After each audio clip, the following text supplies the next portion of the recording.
歼20隐身战机进驻衢州，为什么说成为了斩首作战的最强王牌？敬请关注本节目，了解详情。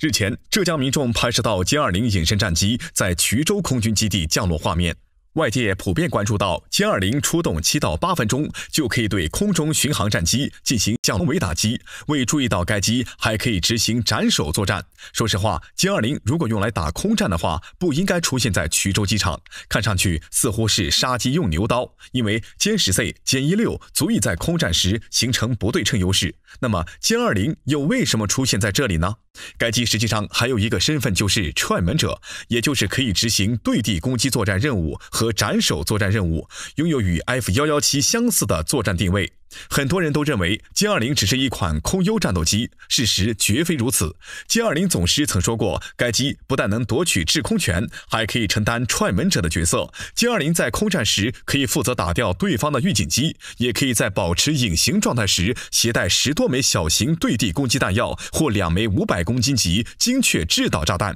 是打击地面雷达、指挥中心、防空阵地和斩首作战的最佳空中作战平台。解放军装备的歼20数量有限，作战时第一任务就是打击敌方的空中信息节点传感器，主要是电子战飞机和预警机。第二任务是打击地面信息节点和传感器，包括地面指挥中心和防空雷达等。第三任务是攻击对方机场，阻止对方战斗机进入战场。事实上，只要能破坏对方作战体系，我方非隐身战机都完全可以虐杀对方的战机。据分析，以歼20出色的隐身性能 ，E2T 预警机的有效探测距离不到100公里，其他4代机想稳定跟踪非常困难。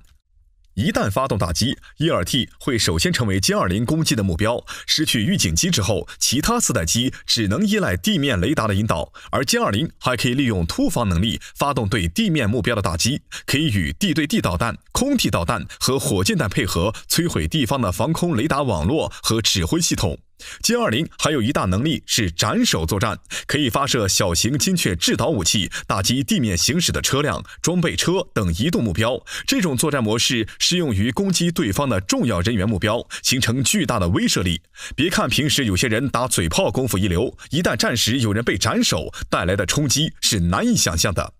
歼20是所有5代机中个头最大的，也是保持隐身性能时载弹量最大的。对地攻击能力有点像穿透性制空战斗机，这种威慑力才是最为可怕的，完全可以改变战争游戏规则。解放军将歼20部署到衢州，不仅仅是为了获得空中优势，而是为了在突发事件时发挥更大的作用。